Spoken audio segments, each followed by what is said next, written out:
This episode of the Acts of Geekery Podcast is brought to you by a special deal at Toshi Station. Toshi Station is currently overstocked on power converters, so from now through May 4th, you can get a pack of 6 for only 30 whoopee-uppie. Imperial credits are also accepted, and everything must go.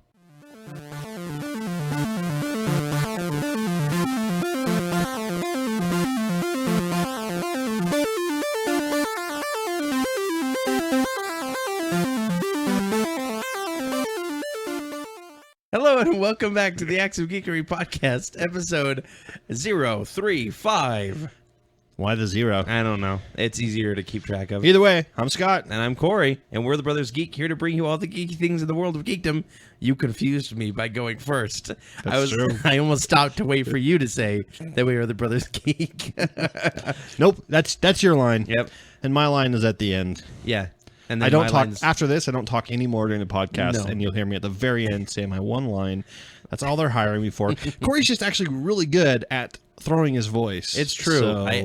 I don't even know why I have to throw my voice, considering this is a program that is not live. That's true. He could just edit it. I mean, like he just did right there. I've been doing all this work for nothing. He's really good at also overlaying, so he can talk over the top of himself. It's a new skill that he has. I had to cut my tongue down the middle to get it, Evil Dead style, but it works. Yeah, you can kind of like you can pick both nostrils at the same time, right? With my tongue? Sure. Yeah, no. All right, let's go ahead and get into the news before that gets any weirder. The alien mothership is in orbit here. If we can hit that bullseye, the rest of the dominoes will fall like a house of cards. Checkmate. Go fish. Uno. Very sneaky. Knuckle. Isn't that a game? I don't know. Knuckle? Bridge. I think Knuckle's a Canadian game. No, that's what they call knuckles on Canucks hands. Knuckle. Knuckle. Yep. Bridge. Canasta. That's what I was thinking of. Don't they yell out canasta while playing canasta? I'm sure that somebody does. I'm going to. If I ever play it, I'm like, canasta. Canasta. Like, that's not how you play. No. Still. Not really. Canasta. Come on.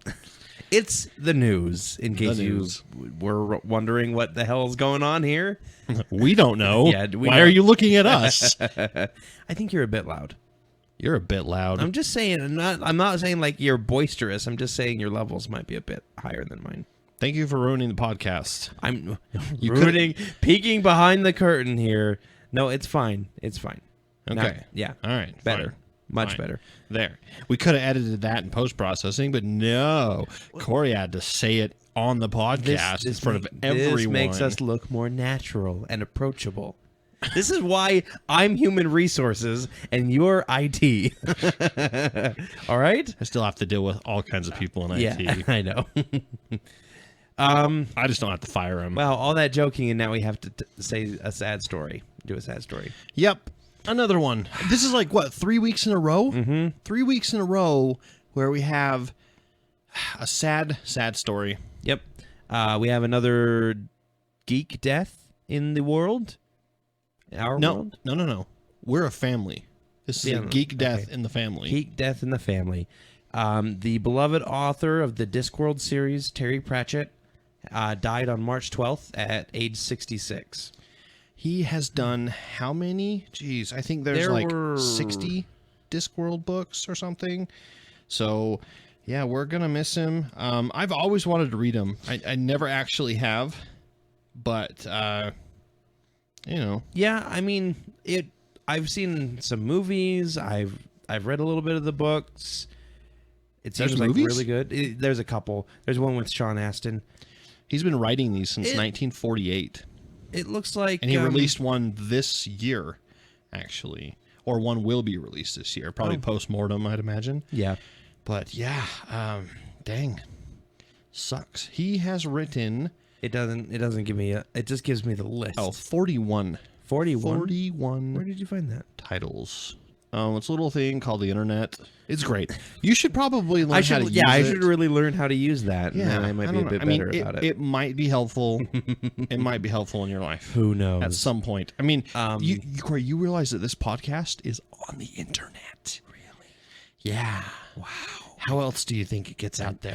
I didn't know that. I don't have a big broadcast tower on the house. I didn't know that at all. Alrighty. Well, anyways, sad. Yep. Only 66. That's very young, especially young. for a popular author like Terry Pratchett. Yep. I know that one of the main figures in all of the Discworld books is Death. It's himself. Yeah. He pretty much follows the characters character around. Death. Yeah. So was Discworld? I think it's fantasy. yes. Yeah. So it's for got those of magic you who and stuff, don't, right? yeah, for those of you, I don't know how much magic it has in it. It is a world that is a disc that has 2 continents or so, and It's on the back of a giant turtle. At least that's what all the Yes. pictures of the. So it's actually on the back of the world itself is on the back of 4 elephants that are standing on the back of a giant cosmic turtle. Okay, that's That right. is flying through I've seen space. that picture. Mhm. Yeah. Yeah. So it's a great series. I would go check it out. Everything from witches and vampires to real world issues such as religion, business, politics, music genres. Mm-hmm. There's operas in it, rock music, and a pretty in-depth universe, pretty huge universe. Yep. So sad. I'm almost going to bet that he has a few books that are already done. Yeah. And they just need to be finalized, edited, and they'll be releasing them over the next couple of years. At least his family, yeah, I'm sure, and I would hope that maybe I know a lot of geeks don't like this, but I really like it when another author picks up where they went off, as a tribute to that. Oh yeah. That would be really cool. Yeah, and they can do it in a way where it's an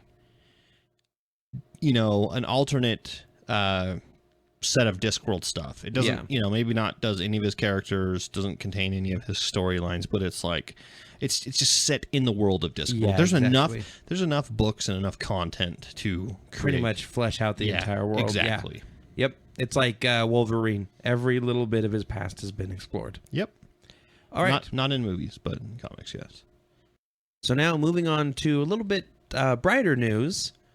I'm not sure if it was Disney that hosted a press conference or something, but we got a lot of information about Disney projects coming out this week. Yeah.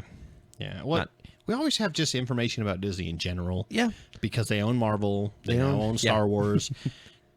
They're kind of like the powerhouse in movies right now. All these other studios look like little toys compared to Disney. Yeah. At least as far as how much money they make. Exactly. Other ones like Paramount and stuff may have more movies coming out, Lionsgate, things like that, but they're not. None of them nearly racking the kind of money that Disney does. And you said Star Wars, and we are going to talk about Star Wars because they announced that Episode 8 is going to come out in May of 2017. When I saw that, it kind of confused me, and I was like, because it wasn't episode the number 8, it was VIII. Yeah, and so I didn't count the I's, and I was like, wait, they're pushing Episode 7 back? They're pushing Episode 7 back from December to May. That sucks. Yeah. And then I saw that it was 2017, and I was even more ticked. But then I was like, wait a minute. And so I actually read V5. Okay, I 3 is 8. Okay, yeah. Right. Derp. So they announced that, and pretty much immediately Fox and Fantastic Four went, okay, we'll back off, and they moved back. They sound Fantastic is Four Fox sequel. Canadian? Yes, They sound Canadian. In my mind, they are. But they moved Fantastic Four's sequel back a week, I think.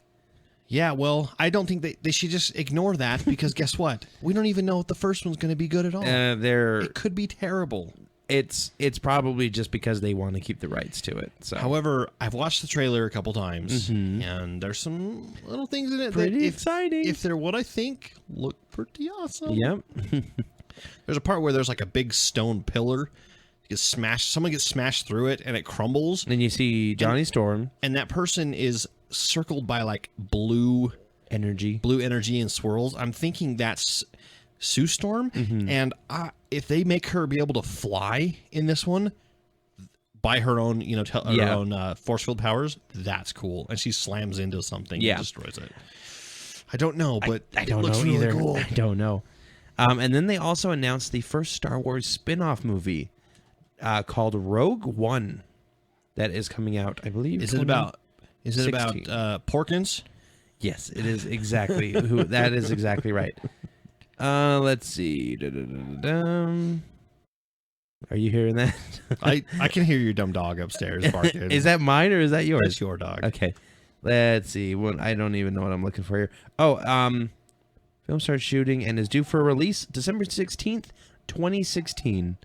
Okay. So, interesting. Hopefully, did they give you any information about they just said what it is? It will be a completely new story that doesn't have anything to do with the characters. So it'll be probably new characters, probably characters like he's an X-Wing pilot for the rebellion. Yeah, exactly. And he's a scoundrel or something. He's not Han Solo. He's Blonde Blolo. He's Han Solo's son, Han Solo Jr. Han Solo 2, the soloing. And then the only person who's cast for it is Felicity Jones from The Theory of Everything, the lady in the middle there. Yeah, she played Hawking's wife, first wife. Yes. So, and it's going to be directed by Gareth Edwards, who did Monsters and Godzilla. Monsters was an interesting show. Yeah. Have you ever seen it? No, I heard you said you enjoyed it at least. Yeah, it's kind of found footagey. Mm-hmm. About half of it, I say, would be about that. The rest are normal. You see the monsters mainly off in the distance, and they're not like monsters land on Earth and they destroy everything. No, they're basically like giant animals that land and they're doing animal things, which ends up wrecking our ecosystem. And so we have to try to contain them with giant, 100-foot walls and stuff. And it's just kind of crazy. Kind of crazy how it's done. Wasn't there going to be a sequel to that? Didn't we? I'm not sure. We put up a trailer, or we talked about the trailer for it, I think. Okay. Yeah. I believe you. Yeah. I shouldn't, but I do. Well, thanks. I'm glad you believe me. Also, really excited about this next one. Disney says they plan to release an unaltered cut of the Star Wars trilogy. Now, I've got two opinions on this. Okay. I guess I'm always the one with the opinions. Yeah. I'm an opinionated person. One, sweet. Now I get a Blu-ray trilogy on, from Star Wars. And the proper way. The proper way. And the original, Han shot first. Yes. No Jabba the Hutt. No weird Jabba scene. Yeah. No funky Ewoks. Mm-hmm. And the original Ghost Vader. Oh, yeah. Because they changed it to Anakin after the movies. Yeah. However, I really liked the quality of special effects that they changed in the remastered versions. Yeah, they added in all the weird scenes and stuff, and they changed it so Greedo shot first and all this stuff. But I liked the remastered effects, the exploding Death Star, the view out of Cloud City from the windows, like things like that. And I hope they kind of do a mix of a combination of both. That would be cool. I don't think they will. Okay. I mean, I'm pretty sure it'll just be they take the originals, put them on Blu-ray at Blu-ray quality, which will be fine. I'm much better with that. I'm okay with having the original trilogy look original. So yeah, and curse you Disney for separating me and my money. That's your real problem, isn't it? Yeah. Well, this isn't I'm actually. gonna have to buy this it. This didn't come out from Disney itself. This came out from some websites that just said they have inside sources saying it. No, this was, if I remember reading correctly, it's a website quoting sources from another website who says they have sources at Disney. Yeah. But we'll find out. We'll file that under rumor and conjecture because we don't know. It would be cool. All right, I'll mark that. Rumor, conjecture. Yeah, write that down. Write that down. Right. I would like it because I'm loving the Blu-ray stuff. I've been buying all the Marvel movies on Blu-ray as they come out, and I need to go back and get a couple of the older ones like Iron Man, Hulk, and stuff. But I love the quality. Yep. And it kind of sucks when, the media changes. So there's now the next one will be like 4K. Yeah, exactly. And they'll start releasing all the Star Treks on 4K. And they'll start releasing. And I'm like, and it's not I'm sick of it. It's, now I have to spend more money. They know how to get me. You don't have to, right? Yes, I do. Okay, all right. Be quiet. All right. You close your mouth. But I have to talk about the next thing. Oh, well, do ventriloquism then. Okay. No, just talk normally. Okay. You're not good at it. No, I'm not good at it at all. Not like you said at the top of the show. Scott, do you know who Joseph Kosinski is? No. Is he Did he give some big speech back in like the 1700s or something? No. Because that's about as much hints as you're giving me. So, he is the director for Tron Legacy. Ooh, a movie that you enjoy. A movie that I really enjoy. Another Disney property. Yep. And that's why I put it up here. Because we have that he will be the person to helm Tron 3, which is starting development and production soon. Cool. Yeah. I mean, I Cool. liked Tron Legacy. I never saw the original. It just looked too corny. Tron Legacy I thought was awesome. It was pretty good. Yeah. I liked the soundtrack. I love to me it. some Olivia Wilde. She's a very gorgeous woman. Probably one of my favorite actresses. Maybe you love her a little too much there, Scott. There's no such thing. You take that back. Our love is eternal. Scott, do you know who Tim Burton is? Yeah, I know what Tim Burton is. Okay. Well, you didn't know who Joseph Kosinski is. Who was? He is going to be directing a Disney movie as well. Another one. Because, he did so good with Alice in Wonderland. And did he do Lone Ranger? No, he didn't do Lone Ranger. No, I don't think he did. But he did Alice in Wonderland. I mean, he's done Nightmare Before Christmas. Yep. Sweeney Todd, Demon on Barber Street, or Barber on Demon Street. Demon Barber of Fleet Street. Yeah, that one. The Demon Edward Scissorhands. The Demon Barber of Demon Street. Yes, Edward sure. Scissorhands. I mean, great movies. Great movies. He did Corpse Bride as well. Yes. Did you say that? I didn't hear you. No, I didn't. But Corpse Bride, Frankenweenie, all the good stuff. Movies. Yeah. Yes. Well, he's going to be doing the live-action Dumbo. Interesting. Yeah, adaptation.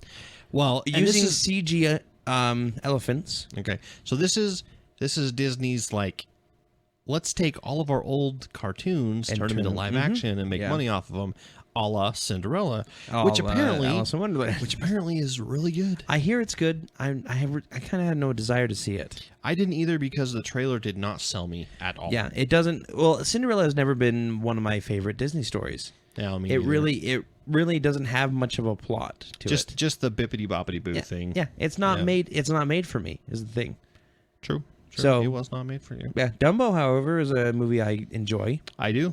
I ain't never seen a house fly. Well, you know who else is excited for Tim Burton to be working on this project? Johnny Depp, because he'll be in as a voice. Yes. He'll be one of the Raven or one of the vultures. Oh, he'll either be one of the Ravens. Is it Raven? Crows, the Raven. Crows.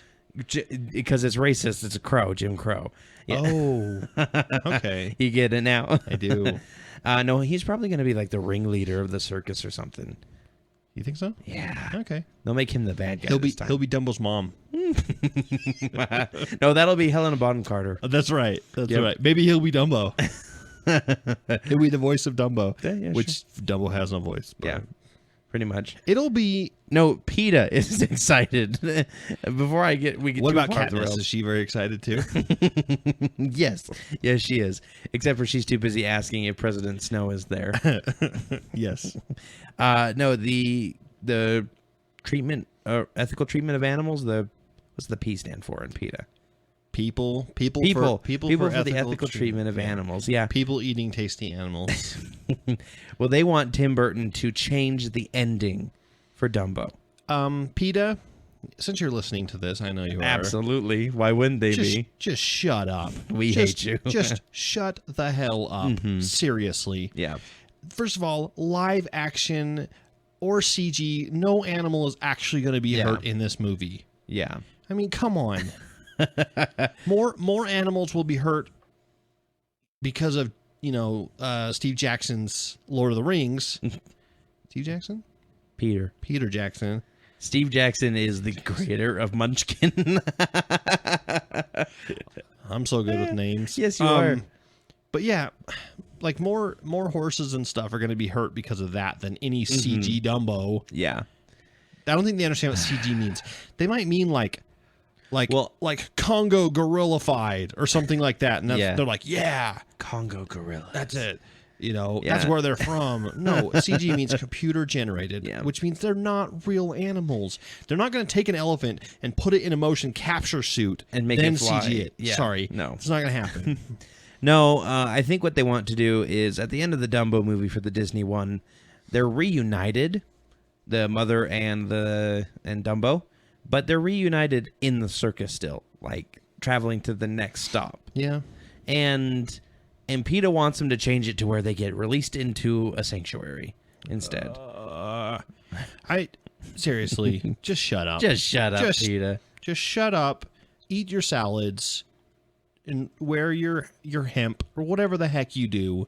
Just be quiet. And so I am not a very conservative person. If you have ever met me in real life, you guys will know this. But this kind of crap just drives me insane. I am all for treating animals good. That's great. Fantastic. Yeah. But it's a movie. We better move on. Or we better move on. Why don't we talk about something a little happier? Yeah. The movie that everybody wants, the sequel that everybody needs, Frozen 2, has been announced.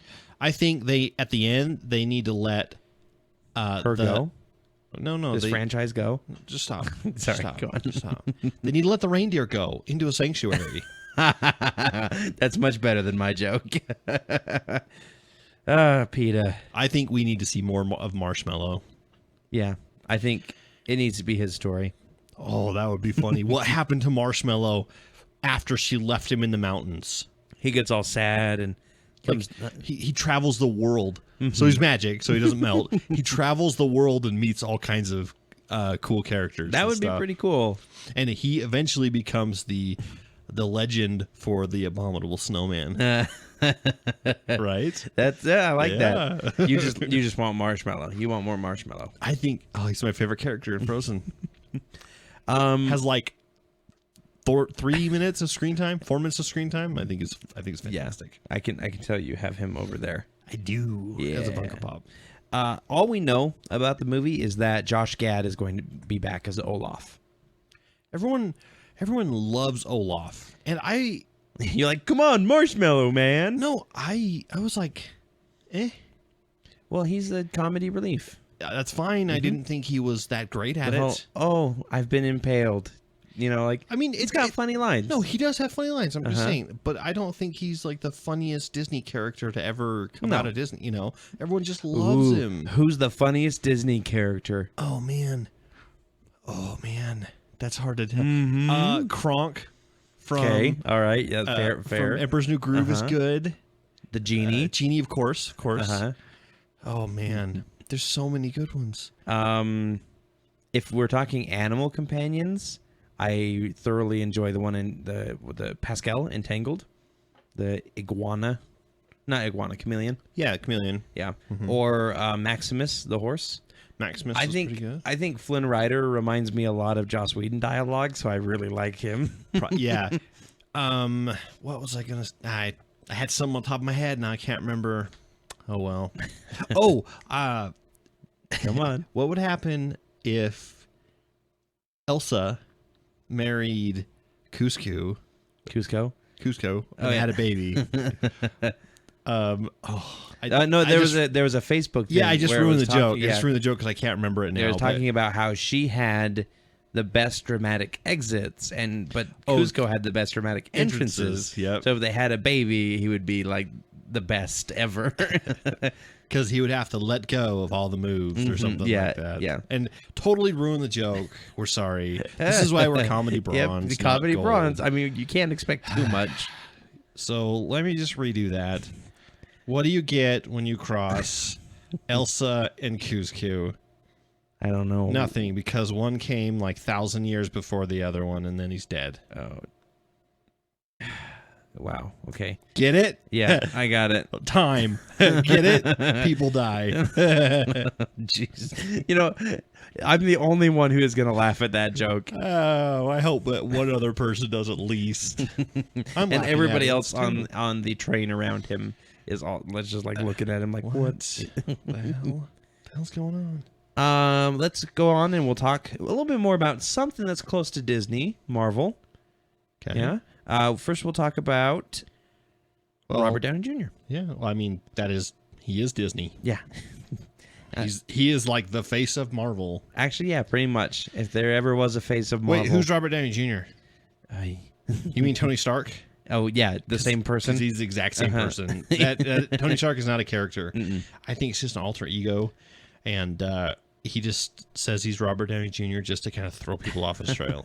Like, no, there's not really an Iron Man. What? Who? Iron what? I don't know.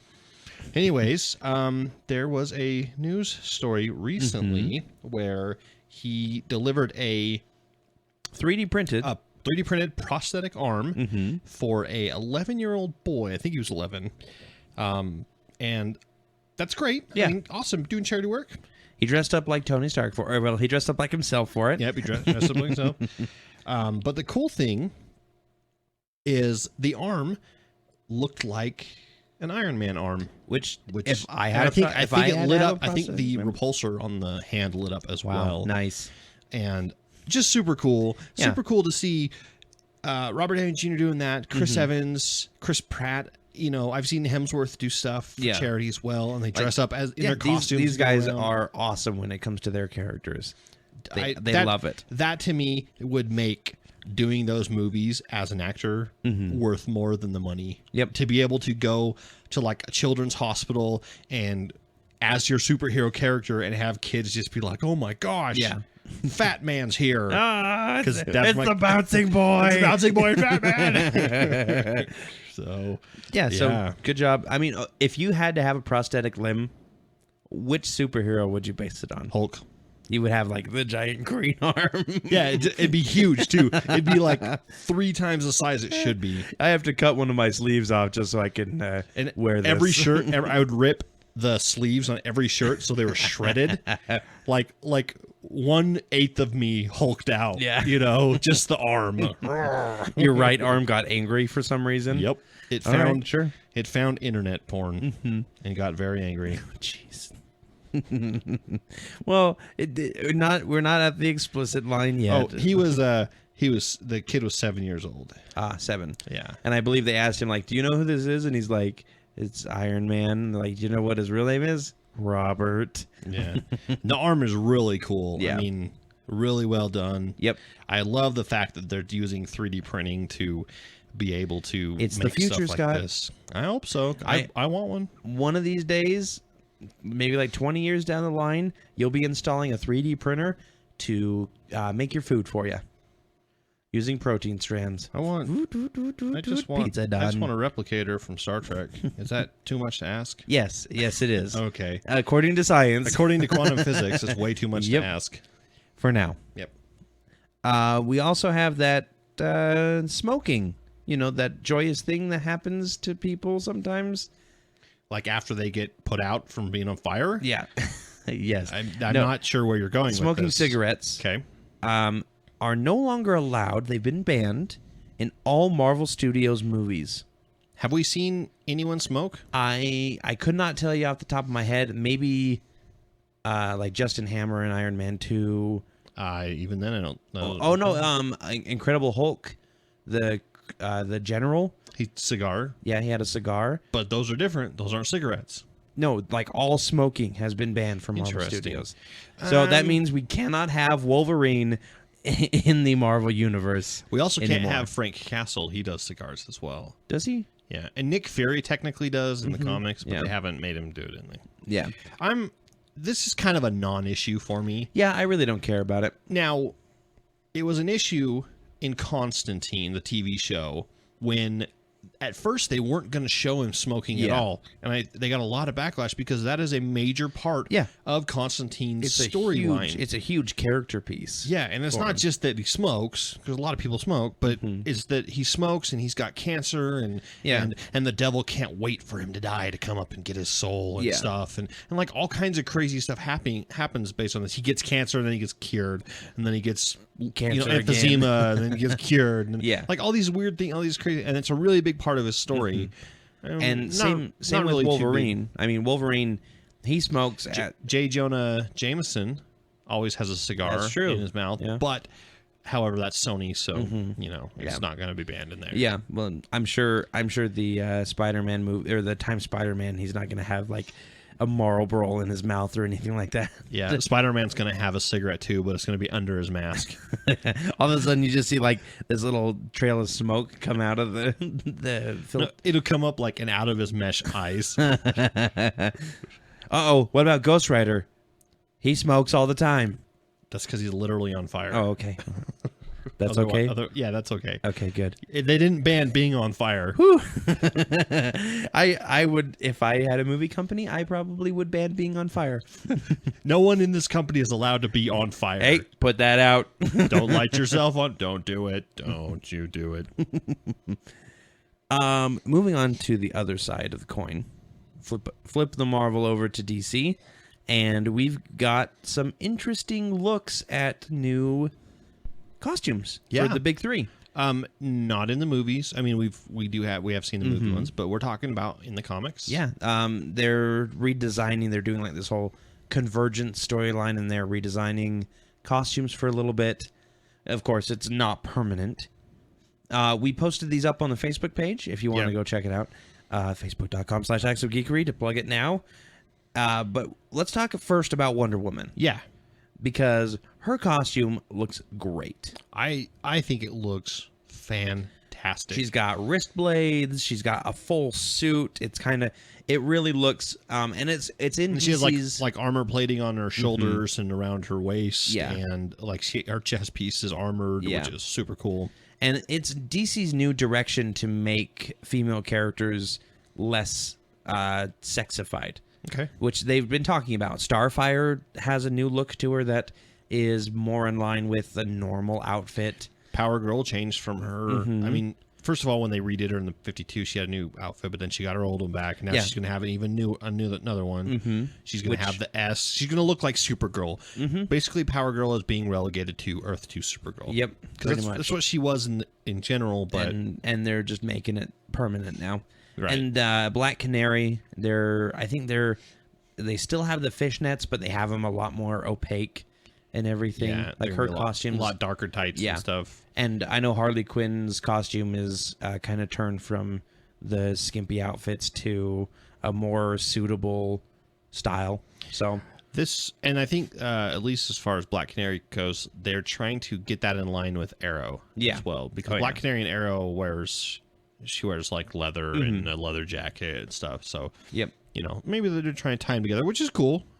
I'm okay with that. Well, that's the way you get comic viewers is, you don't want people to go, oh, there's a Black Canary comic. I love her in Arrow. And then you get in there and you're like, this doesn't look anything like. Yeah, like Zatanna. Yeah. Yeah, she's got a crazy magician's costume, but in real life, when she's not actively superheroing and hanging around with John Constantine, she probably has fairly normal clothes. Yeah.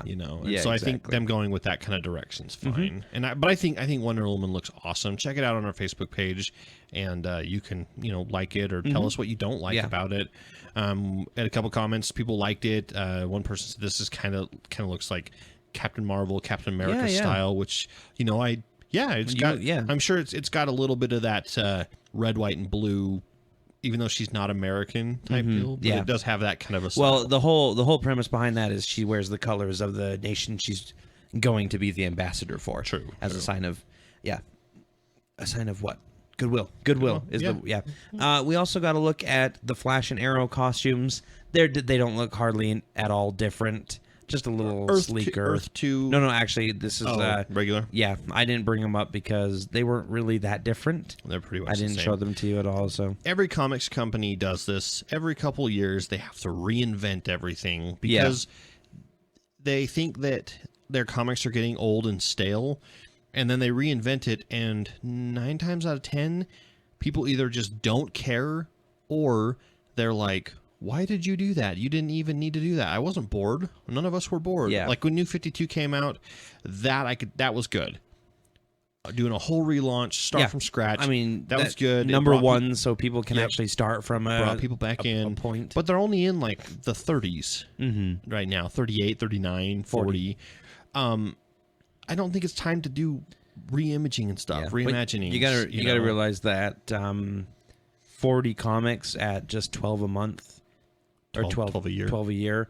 You're talking three. I'm saying I'm not 3.5 years of the same costume. I understand. I can do math. Yeah. I'm just saying I don't think that 3 years is enough time to reboot a whole. I don't either. And it's going to be. They're going to wear these costumes probably for, say, 3 months or so, and then they're going to go back to them depending on how they're received. Like the Wonder Woman one, that can be a permanent change for all I care. I think it's great. Yeah, it looks really cool. But let's talk about the Batman and the Superman one, which don't look as good at all.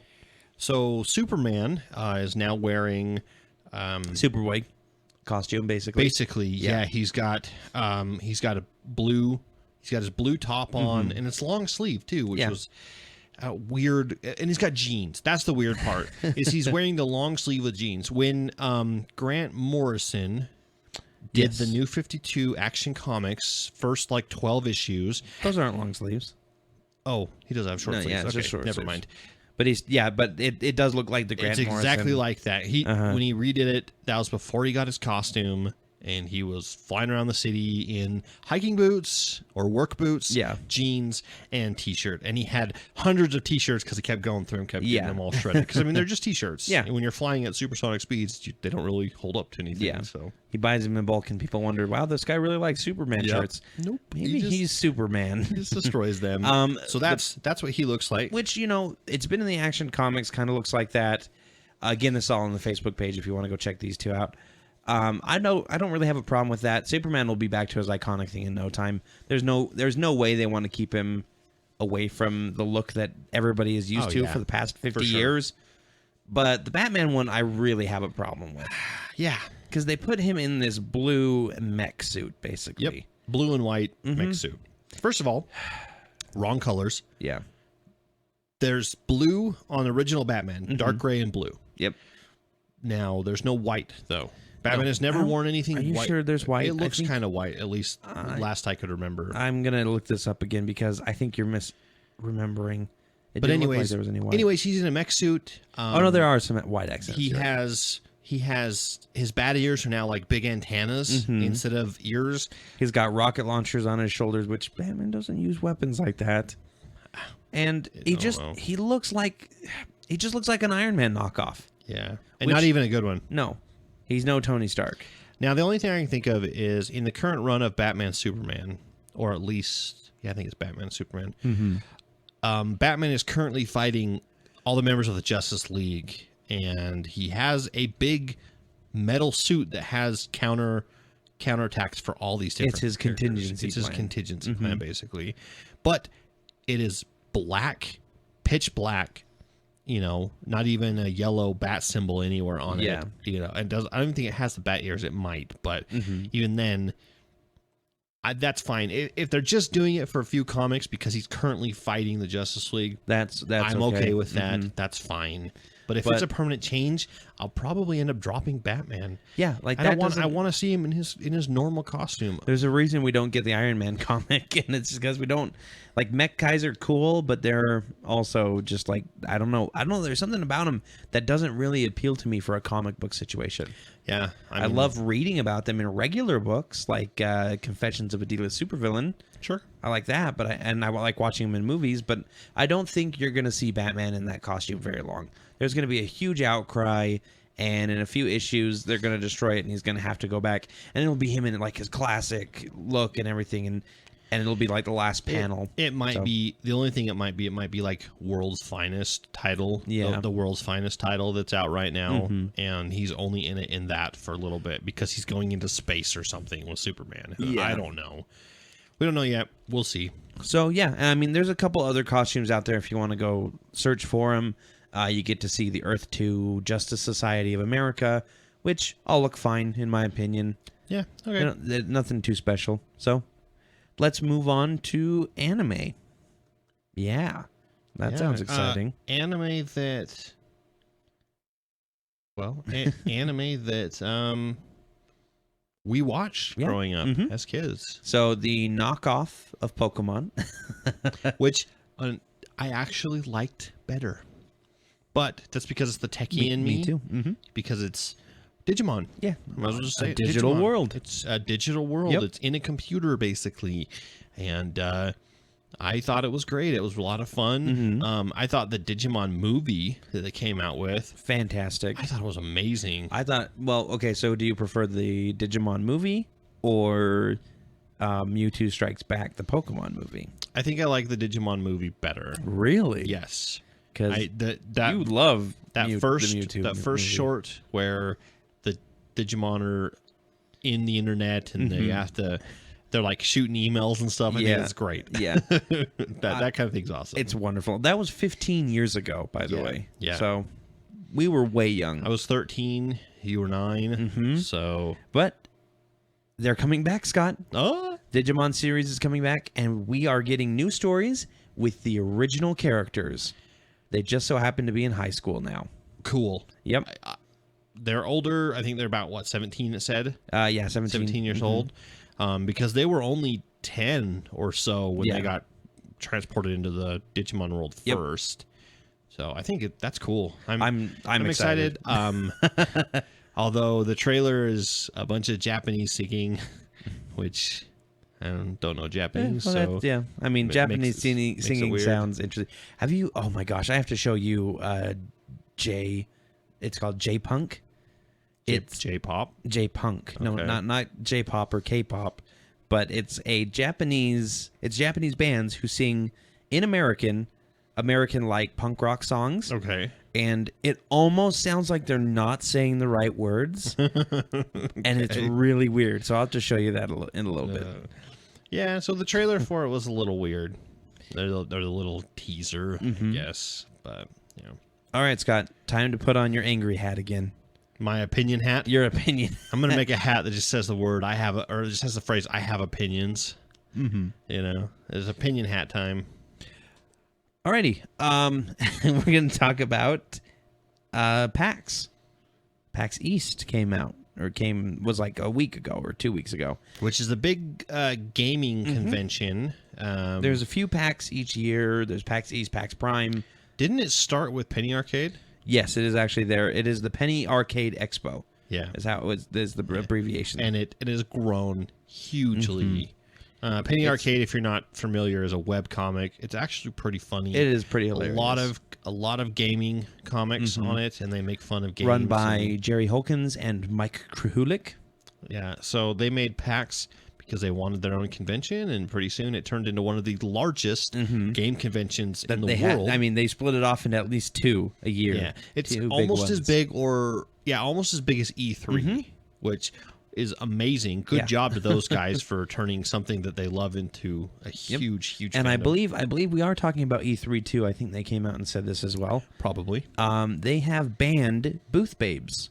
Now, for those of you not in the know, which we do have fans who aren't, a booth babe is any male or female, mostly females. There are a few males. Usually an attractive adult. That are wearing skimpy outfits. Or sexualized. Sexualized outfits in order to get people interested in booths. Like their job is to basically be the showgirl for The Price is Right, Yeah. where they're showing off the product and everybody. Well, apparently some people have been complaining about how it's wrong to have such sexualization in a convention. And by some, we don't mean like some 90%. We mean like some The 3 out of millions that go, or the hundreds of loud thousands. minority, basically. Right, the squeakiest will. So they've got enough complaints, or at least enough noisy complaints, that PAX decided no more booth babes. So if you are a company, you are not allowed to overtly use, sexual undertones or skimpy outfitted people to sell things. This actually goes, and they went on further to say that cosplayers wearing video game outfits are allowed within reason in whatever costume that they wear in game. So this brings up a point that I thought was pretty interesting. Now, there are cosplayers that are professional cosplayers. That is all they do. Yep. They get hired out to be cosplayers, or they have their own products. Jessica Negri is one. Exactly. She's one of our favorite cosplayers. She has fantastic cosplays. Yeah, she's a wonderful person. However, and she's hilarious too. Have you ever watched her videos on YouTube? Yeah. However, all of her stuff is pretty sexual. Yep. And it's not she's not a porn actress or anything. No, she'll take a costume and turn it into kind of the she's been sexy very, version of it. She's been very open about how she likes to accentuate certain features of hers. Sure. However, what does that do to her if she wants to have a booth? Because that's her job. She is selling that. So she can't use that to sell that. Yeah. Like, where's the line? Some people might argue that, well, she shouldn't be selling her body, basically. That is her choice. Exactly. That's no one else's choice. Who cares? I mean, I honestly, and I don't want this to sound like the pig. I don't care. She can do that all she wants or not do it. That's fine. Yeah. And if she makes a lot of money and she enjoys it, that's great. Good for her. Awesome. Now, I don't know what PAX is going to do with that kind of stuff. Yeah. I guess time will tell. And who knows what this could mean for cosplayers in the future. They could eventually say, if your cosplay is offensive. We're not allowing cosplay If anymore. we had a booth at Comic-Con where maybe we sold T-shirts or hats or something and opinion hats. Yeah, I have an opinion hat. Yes. And if we had a friend or a wife or a cousin or coworker, whatever, that wanted to dress up and cosplay but help us with the booth as well, like, what's going to happen? Are they going to be banned from the thing because they decided to go with a low-cut shirt or something? All because there's one mom out there who took her kids to PAX. I'm sure it's more than one. There's probably like 1% or something complained. Yeah. And it was enough that they got tired of fielding those complaints, and they finally just said, fine, no more. I think some of them were people who were like, the way they sexualize makes me buy things. Like, I think that was okay. One of the... It's called being an adult and having self-control. Yeah. I've never bought anything from a booth because of that. I've bought things from booths out of pity before. Okay. Just like people who they're not getting much traffic and they call me over and they talk with me a little bit and I'm like, I better buy something. Oh, I feel kind of bad if I know how to sell you things now. Yeah. Okay, great. Good to know. Do you have a bridge to Terabithia to sell me? Yep. Okay, good. Yep. Wonderful. I've got like 2, but you can always use. I have some sand in the desert to sell you. What? It's special sand. Really? Yeah. Oh, that's so cool. No one else is buying it though. It's weird. It's crazy. Oh, I better. You know what? I'll take all of it. Yeah, I need some. How many whoopie-uppies does it cost? Speaking of whoopie-uppies, Liam Neeson, who was in Star Wars. Is that going to be our new insult or something? He's such a whoopie-uppie. Such a whoopie-uppie. No, he was in Star Wars Episode 1. True. Where the whoopie-uppie first made its debut. Okay. See? I can segue. There you go. But he says he plans to quit doing action movies in 2 years. Fine. The joke on this website was, I guess, Taken 4 and 5 are going to be comedies then? Yeah. Every time we see a trailer for Liam Neeson in any action movie, it's like Slow Punch 4. Yep. Slow Punch 4, The Traveler. I absolutely love Liam Neeson as an actor. Oh, yeah. He's an awesome guy. I think he's an awesome guy. And he's actually, apparently, he's a really good guy in real life, too, which is cool. But, he's really not. He started his action career way late. Yeah, he did. And he shouldn't have. I like watching his action movies, mainly to make fun of him. Mm-hmm. The action movie that he was best in was when he was playing a CG lion. Yeah, that's Aslan, right? Yep. Aslan. Which anagrammed is Cobra Commander. Nasal. No, it's Cobra Commander. Oh, okay. Yeah. I guess you're adding letters. Sure. Let's talk about Cobra Commander then. Nice segue, Scott. I'm good at them. Yep. Cobra Commander has been given the key to the city in Springfield, Illinois, and I just want to say, what is with you guys, Springfield? Do they not realize he's a villain? I don't think they do. Well, I guess we'll find out when G.I. Joe has to save the mayor. Yep. Well, Good the mayor job. is the one the mayor's corrupt. No, he's part of Cobra. No, I'll tell you what the problem is. Because it's Springfield, Mayor Quimby gave him the key to the city. He's like, Well, there's a picture for you, Scott, while I'm reading this. It's really Cobra Commander. Yep. Oh, my gosh. So this is in anticipation. It's like a pre-event for the G.I. Joe Con that goes on in Springfield, Illinois every year. Because apparently that's a thing. I mean, there's a con for everything. if you are into it, there's a convention for it. So, do you want to hear what the Cobra Commander said? And I'm going to try and say it in his voice. Sure. Springfielders near and far, I accept your mayor's generous gift, and let it be known that I, too, bring a gift for every man, woman, and child of this city that is so near and dear to my heart. An invitation to join with me. Join Cobra! Hail Cobra! Bail Nobra. Hail Nobra. So that was actually pretty good. I was surprised.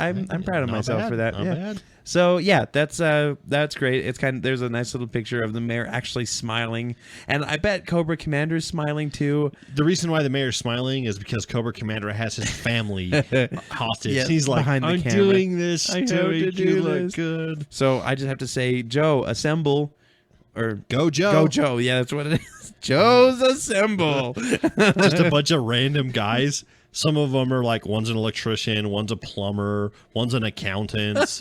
Like just they're like, yeah. What do you want from us? Oh, sorry. Go Joe. Oh, and then they all like spin around and they're suddenly in military gear. So let's talk about my favorite thing so far that has come out of Marvel movies. Okay. The Hulkbuster armor. And it hasn't even come out yet. Has not come out yet. By the way, we got our tickets today for the not midnight, but like the 10 o'clock showing on Thursday. Even before midnight. That's even better. That's how privileged we at the Acts of Geekery podcast Yeah, we walked up and we said, we're Acts of Geekery and we want it shown at 10:30 instead of midnight. And they said, and can they we said- can we do 10:40? We really can't do 10:30. and they said 9:50, please. So Let me you're like 10:30. That's 10 minutes earlier than what actually. Sorry, Scott. that's fine. I'm not giving them an exact time. 10:42. 10:40, and here's the address. Anyways, Yeah. Hulkbuster has been one of the largest, I think, selling toy, prop, etc., and not just in actual size. It's cool. It's just really cool looking. Funko's got one coming out. Hot Toys has their 6-scale figure. It's $900. Oh my gosh.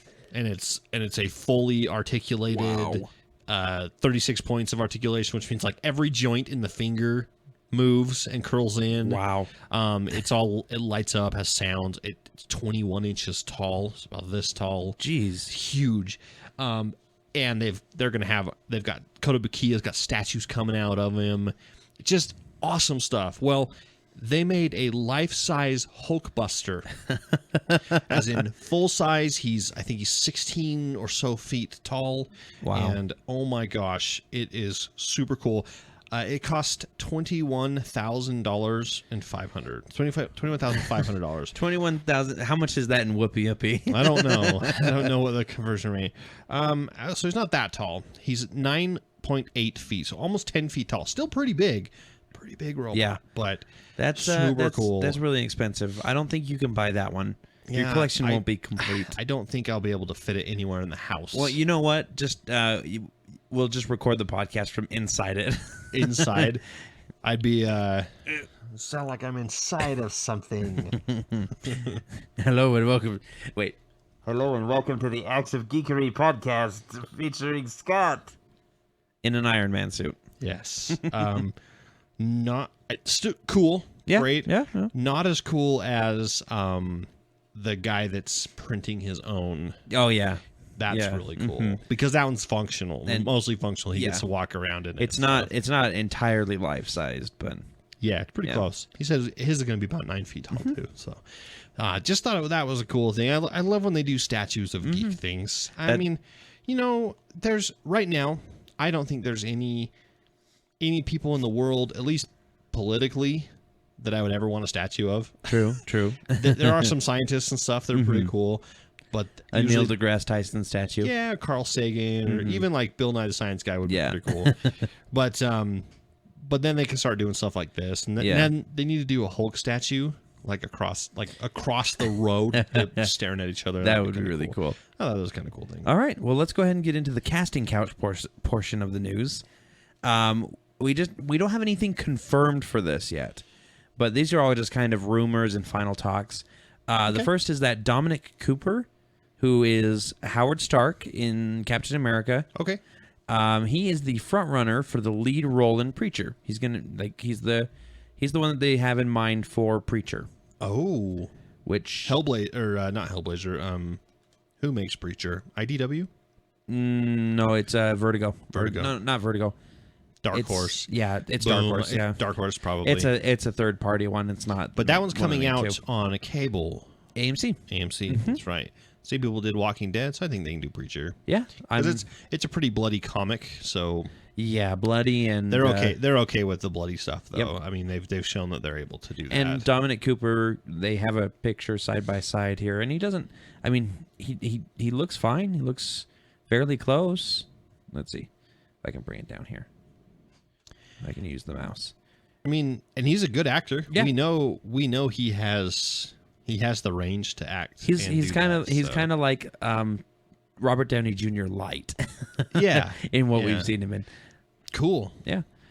We also have that Chris Pine is rumored for the role of Hal Jordan, Green Lantern, for the Warner Brothers series. I'm so glad they are going with Hal Jordan. Well, I know everyone this is wants just a rumor. I know, but it's the closest thing we've got to anything at all. So I'm just going to go off this, and if new information comes up, I'll change my mind. That's fine. But everyone wants like Jon Stewart or Kyle Rayner. Nobody wants Kyle Rayner, Scott. That's true. You want Kyle I'm Rayner. the only one who wants Kyle Rayner. I mean, I even want Guy Gardner. Yeah. But I mean, if you're gonna make a Green Lantern to be in the Justice League, you gotta go with the classic Hal Jordan. And you know what? I think Chris Pine could do it. Oh yeah, Chris Pine's kind of He's been got shown that. to have a pretty good acting ability. So. He's got he has the mannerisms that I associate with the Green Lantern. Yeah. A cocky Green Lantern. Yeah. And then the last one we have is Josh Gad again, Olaf from the Frozen series. He's in final talks to play LeFou, I guess, in the live-action Beauty and the Beast movie. I don't even know who that character He's is. the little guy who follows Gaston around. The little short guy? Yeah. Oh. Yeah. The French guy. They're right? all Isn't he they're French? all I know they're they're all French, but like he's the one that he's the goofy looking guy. Yeah, and then Josh he Gad. and then he plays the guy that It's is like- goofy looking as well. Yeah. I knew that's where you were going with that. Yep. Yeah, so that's pretty exciting. That movie's coming together. See, I don't know what it is, but Beauty and the Beast, it's a live-action adaptation of a Disney movie that we've already seen, but I'm more excited for it than I am for Cinderella. I kind of want to go see it just Yeah. to see what it's all about. All right. Maybe well, we'll have to go after yeah. this podcast. Really? Yeah, why not? I don't know. Well, I'll tell you why not, because we're not done yet. We have to get into our reviews. Space. The final frontier. These are the voyages of the Starship Enterprise. Its continuing mission to explore strange new worlds, to seek out new life and new civilizations, to boldly go where no one has gone before. Wow, neat. So this is space. It's time to review things, and it's about time we got to Star Trek Season 2. But first, let's talk about something that came out this week that we're excited about. Yeah. Powers Episode 1. A PlayStation original. Which seems kind of odd when you say it out loud, but Yeah. I mean, it works fine. the PlayStation original series, Powers by Brian Michael Bendis, Yep. has been trying to be adapted into a TV show For a long like time. 10 years now. What the main plot is it Michael? I think is the guy's name. I can't remember. Anyways, the main character used to be a superhero. He got his powers taken away from Called him. Diamond? Diamond. Yep. Mr. Diamond or It's just just Diamond. Okay. And we're not sure what he had powers-wise. I think probably He had flight. the We know that trifecta, much. super strength, flight, and vulnerability, etc. Yeah. But he got his powers taken away from him. Yep. Somehow. Yeah. I You mean, don't. the Yep. You TV don't. show You don't find out. kinda- Yeah. Kind of tells you a little bit about it. But anyways. But now he's working as a detective for the Powers Division. Yes. That deal with the superhuman threat. Yeah, it's a section of police, a special team of people that go after superpowered people. Yep. And And deal with all the superpowered cases. They don't just arrest anyone with superpowers because heroes and stuff. Yeah, they I mean- let go as long as they don't break the law. But there are other powers that they show off in public, and they can get a citation for it. And if they, of course, are a villain, Uh-huh. which brings us to the very first scene. Which is Wow. yeah, Kind of a mind blower. set. So him and his partner have captured this big guy. He's big too. The guy has got to be 7 foot tall. Yeah. And he's just massive. And they got him handcuffed, and he comes in, And he's got like 7 tranq darts in his neck, and they shoot another one and into they just him. keep every like few minutes they got to shoot Yeah. a tranq dart at him, otherwise it wears off. And apparently he's probably got super strength. Obviously, Yeah. So his partner goes to put him in the cell. He walks away, and He gets called away for something, and while he's walking away, he yells, hit him again with the tranq, and the partner drops his phone. yeah, he's checking his phone. Drops Cell his- phones are the enemy. Yeah, drops his phone on the ground, and the guy kind of wakes back up, slams the door open, hits the guy, and the guy flies across the room and smashes his head into the corner of a pillar And dies. and dies. I mean, and it's not just like a thunk. I mean, it's like a splat. Yeah. So it is intense. We were we were watching it. We're like, okay. Go, whoa, What? holy crap! This is not the DC universe we know. No. And it just goes from there. Oh, And yeah. there's a lot of exposition, which some people I read didn't like because they thought that they would rather have a more mysterious, like how does he lose his powers? Yeah. Because there's a lot of exposition in the first episode, which, by the way, is free to watch. Yep. On PlayStation.com. Yep. And it just links you to a YouTube video, so I'm sure you can find it on YouTube somewhere. It might be like one of those private hidden videos. And in order to watch the rest of it, you have to have a PlayStation Plus network. Which That's the unfortunate part. that sucks. But go watch the first episode. I'll give it 4 out of 5. Actually, I'm right there with you. I thought it was good. It's great. The graphics are TV quality, so But still all keep right. in mind. Yeah, They're not as good as Flash, yeah. but still pretty good. Which, by the way, I keep hearing that Flash is barely making any money on their episodes because they have such a high budget. But I mean, it's hope they doing keep fine. doing it. Yeah, it's doing fine, and that's kind of the reason why they're bringing back people like villains that they've had before is because we know how to do the CG for this stuff Really better, easily. easier now. So it makes the budget a little bit easier. So Powers episode 1, we both give it 4 out of 5 geek cards. It was really fun. I had a blast watching it, and I thought that so it stars Charlotte Copley, which is he's Chappie. He's Chappie in Chappie. He's the voice of the robot, and he does the motion capture for it. Yep. He is the bad, like assassin Black Ops guy from Elysium. Yeah. And he is the interviewer for District 9, and he is also the king, the Scottish, Irish, English Can't king. decide his accent. Can't decide his accent in Maleficent. So when you see him, you'll go, but however, he does an American accent, and he does really He good. does it pretty good most of the time. There were a few times where he slipped, especially when he was at a yelling scene, and he was getting angry.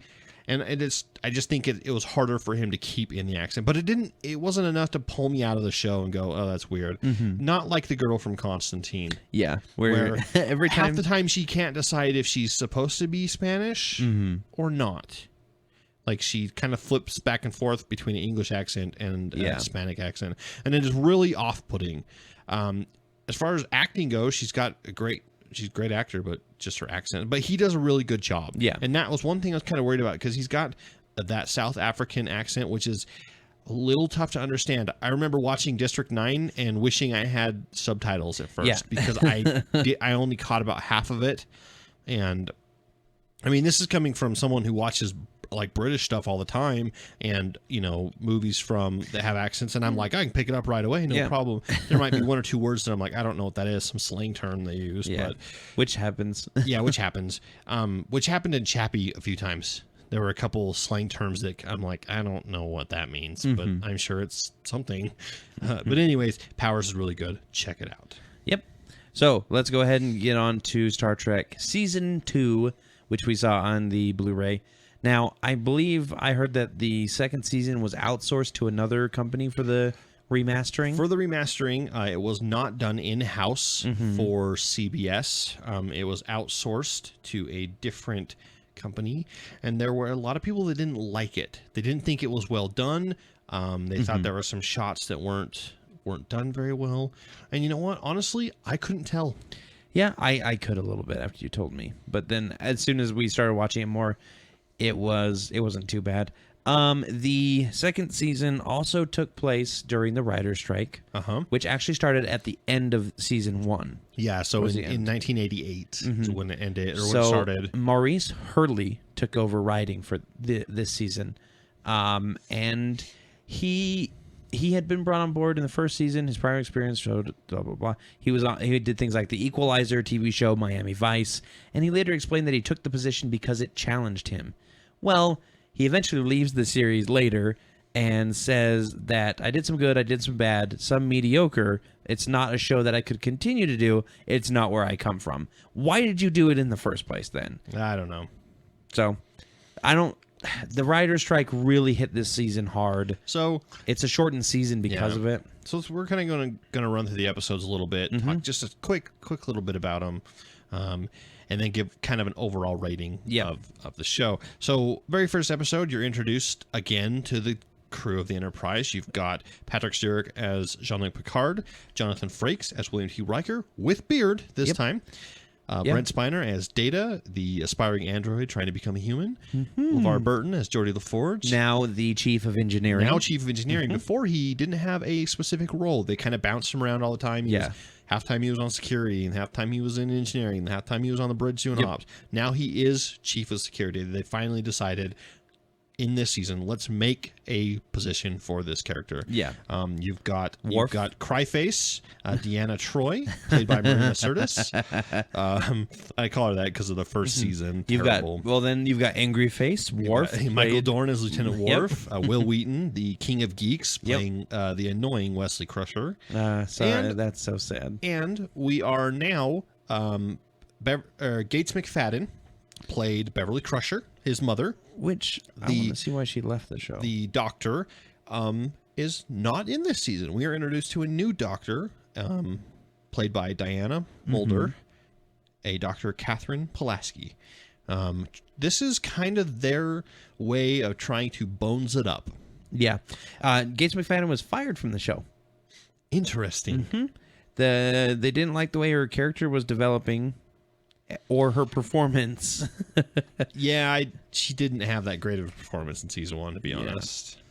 Yeah, and so I do like Dr. Pulaski. And then we get a couple new people that we have either never seen or have rarely seen that get fleshed out, like Miles O'Brien, played by Cole Meany. He's in 15 out of the 19 episodes. Wow. So he's in most of them. And he actually has lines. Yeah. He's the transporter chief.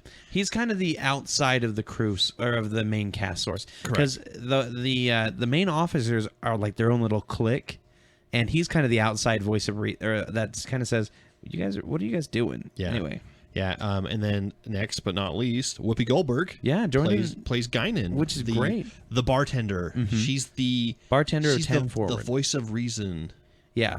So, and then of course we get. She's the what is the character? She's the Wilson, like the Home Improvement Wilson, the next door neighbor who gives advice. Exactly. And then we've got Majel Barrett as Lakshmana Troy. Yep. Comes back. Yep. And we've also got John DeLance as Q. He comes back. I think it's just one episode, just one right? episode, yeah. First episode is called The Child. It's basically, the plot is basically Deanna Troi gets impregnated by a spacefaring alien. What a weird way to start off the season. Yeah, and goes through a pregnancy in like 3 days. Yep. The kid's born, he lives for a few more days, and then he dies. And the alien, the only way to communicate or to experience life as a human... that's how they explore, and is to experience life. It's experience life as that creature. Interesting episode. Like you said, a weird way to start the season. Yeah, very Next weird. one, actually not too bad of one, called Where Silence Has Lease.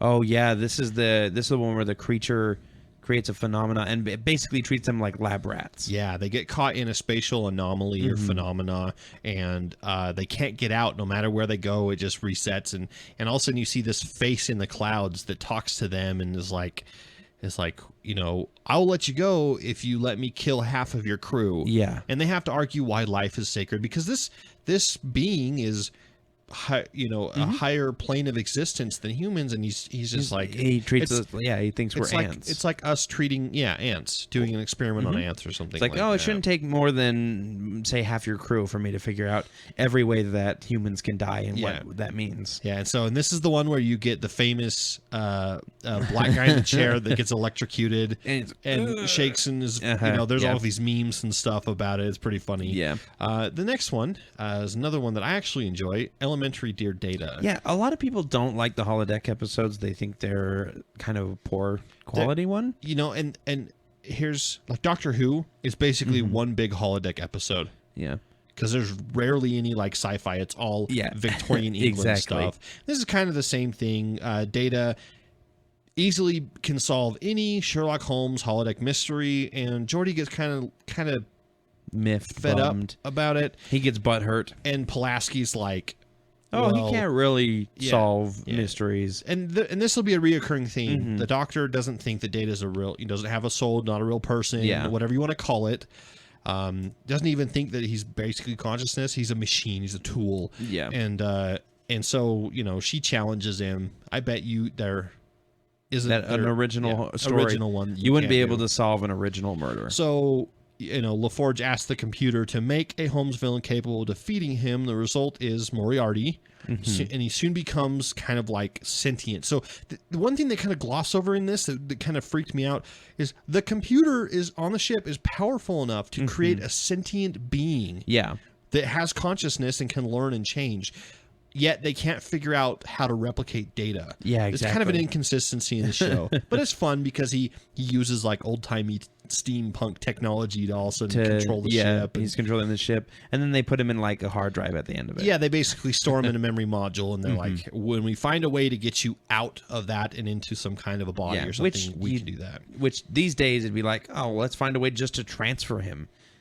Or just put him through the replicator and build a body. Yeah, exactly. However you want to do that. The next one's the outrageous Okana. One of my favorite episodes of this season. I could tell. It introduces a character, Okana, who is a smuggler, space pirate, Han Solo type, basically. Yes. He's a flamboyant space rogue on the run. Yep. And the only thing that I don't like about this episode is the Joe Piscopo comedian that is trying to help Data learn how to handle humor, and Data does that weird things with his arm for like 5 minutes. Really weird. But that shows you the acting range of Brent Spiner. Yeah, he can do all that. He can play an emotionless robot trying to imitate emotion. Yeah, it's Inception. It's acting Inception. Acting. But I love the character. This is where I get to see the. In my opinion, one of the most attractive characters in Star Trek ever. One of the transporter operators. Yeah, one of the transporter girls. Yeah. And I kind of wish she was in more because he flirts with her when he gets on the ship, and later he comes out of her room and she's in the background. Yeah. And it's pretty funny that he's. And Riker actually kind of likes him because they're both kind of like rogues, and they're kind of the devilish rogue. Yeah, and they go flirt with all the girls and stuff, and they're lady chasers basically, and it's really funny. And the main plot of the story is about two races in the same system. It's basically Romeo and Juliet. Yeah, and that part's not even the best part. The best part is all the rest of the stuff, all the side story stuff. So episode 5 is called Loud as a Whisper. I really like this episode too, actually. I think it's very interesting. Yeah, it is. Actually really is. The crew has to play host to a deaf telepathic ambassador. I can't remember the guy's name. Who mediates difficult peace negotiations. And the way he does this is he has a trio of telepathic interpreters or a posse or one that entourage. represents his ego, one that represents his super ego, and one that represents his id, basically. Yeah. His primal desires, his logic center, and his, intelligence. So this is kind of one of the first episodes where you get to see a situation in Star Trek that is completely different than what a human would be used to. So in this case, Deanna Troi and him are going out on a date. Yep. They're having dinner, yet his whole his little trio is with him. Yeah. And she's super weirded out by it. Yeah, because he's just like, this is me. Yeah, I'm all of these. This is my race. This is what I do. You're going to have to accept this. And it kind of gives you the first little look into my favorite thing about Star Trek. And they don't do it as often as they should. Yeah. But running into races that do things that are so differently weird and off from humans, and having to learn to be like, wait, we're trying to change these people when really they shouldn't be changed because they're just fine the way they are. They are. It's all about, tolerance. Yeah. There's an episode of this in Enterprise where they meet a race of people and the people are pissed and they run away and they find out later that they offended them because they were eating. Oh. And they do, this race only does eating in private. Really? Because it's almost like having sex to them. Oh, wow. It's kind of on the same lines of taboo for them. Wow. And so, yeah, it's kind of interesting stuff. And I love that kind of thing on Star Trek. They don't do it as often as they should. So here's the problem that I have with that situation. Yes, I understand that humans don't have to or shouldn't expect aliens to change for them, but alien races shouldn't expect humans to change for them. And that is a problem that when you do these kind of episodes is aliens aren't tolerant. Yeah. And I don't know if that's just a portrayal of how the writers want to write it. Yeah. Or like we're humans are the best. We're putting our human tendencies into this, or trying to show humans as better than aliens, because Vulcans aren't very tolerant of humans. No, but they should be. That race should have been like they're supposedly more. Just to let you know, we're not entirely comfortable because you're eating and it's taboo. And as humans, it'd be like, okay, we'll stop. We're sorry. Yeah, we didn't mean to do that. Yeah. But aliens shouldn't just be like, you have offended us. We're going to war with you for 50 years. But then again, they're aliens. We don't know. Their brain physiology is different. The way they think is different. And this is kind of the hard argument for Star Trek. They shouldn't. But is that also us projecting our human elements onto it? I mean, when you're offended, you say, hey, that's offensive, please stop. Okay, great, I'll stop. But for an alien, hey, that's offensive, die. I mean, like, that could be the way that their race does stuff. I mean, a race that fights to settle arguments, and it's a perfectly normal thing. Total big fist fight in the middle of a street. It's like, but we'll go episode 6, The Schizoid Man. This is Dr. Ira Graves cheats death by uploading his memories into data. He basically is the world's leading cyborg cybernetics researcher. Point of order. Galaxy's leading. Point of order. They have this gentleman who can upload his memories and personality into data. Well, let's go ahead and get him working on the Moriarty thing. Yeah, no kidding. Well, he's dying. He's got a disease. They go down to the planet to try to treat him, and he's refusing. He's a belligerent old man. He doesn't want to talk to doctors and stuff. Well, he ends up shutting Data down. He shuts Data down because he's a fan of Dr. Noonien Soong, which created Data, a fan of his technology. Well, because he wants to put himself in a robot body. Right. And so he ends up being able to do this. And, and wackiness ensues. And then which one's, is he really out of data? Yeah. I think they upload him into a computer or something? Yeah, he uploads himself into a computer. That's right. He realizes the error of his ways.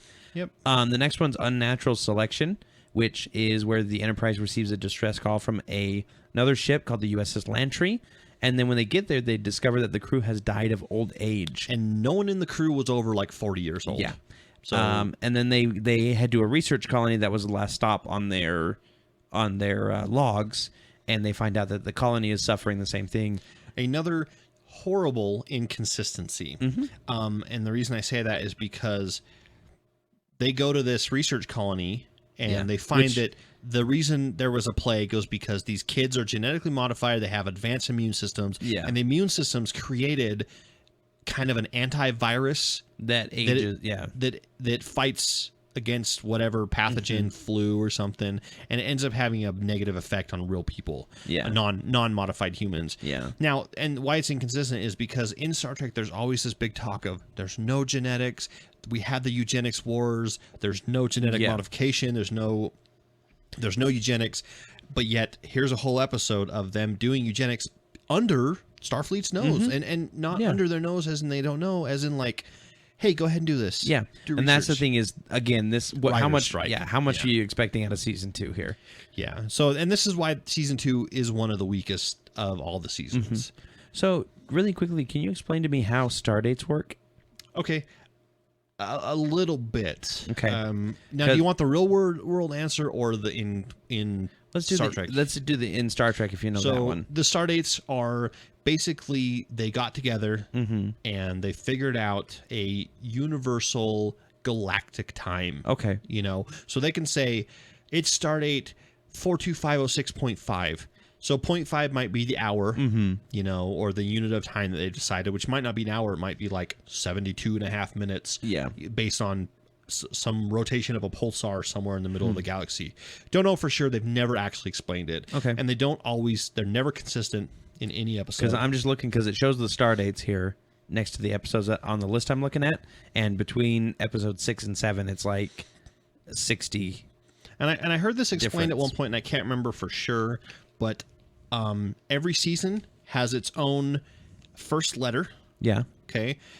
So 4, and every series has its own first letter. So Next Generation is 4 number. Oh my gosh. You're fine. Anyways, 4 in this case, and it'll go all the way, and then it takes 10,000 obviously to rotate the next one. The next one is the season number. Oh. So 4-2, season 2, 4-1, season 1. Okay. And that is actually consistent, apparently.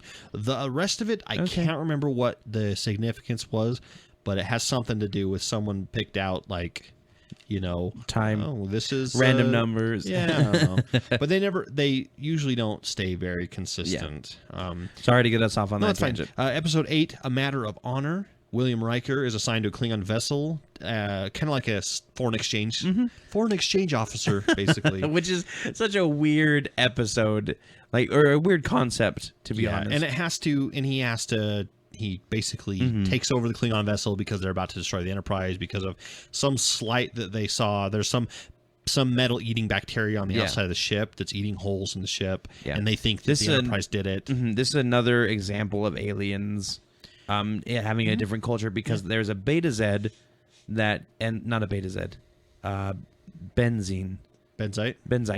that ends up on the Enterprise as one of their science officers, and he gets in trouble because he did something that benzites usually do that the Federation does. Which is when you see something out of normal, you do all your research and you come up with a full-on analysis of it, and then you hand it to your captain, where humans expect to be told about it right away, then have the research done. So another example of alien behavior that's not up to par or different from humans.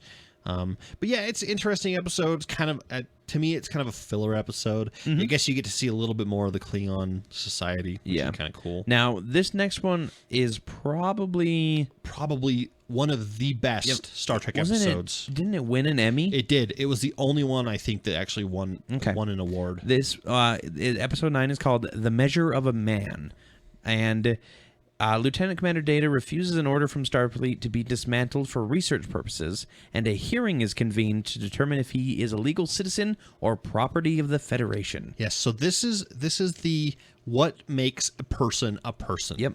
What makes them, It's Star Trek's courtroom drama. Yeah, and basically. so it's Riker gets picked to try to fight against Data. Yeah, which he doesn't want to do, but he's going to do it anyways because it's his duty. Yeah. And Picard is fighting to say Data isn't a person. Yep. And so they go through a lot of arguments and some really cool philosophical stuff. There's some touching moments in there. And they talk about, and basically the trump card is Data conscious?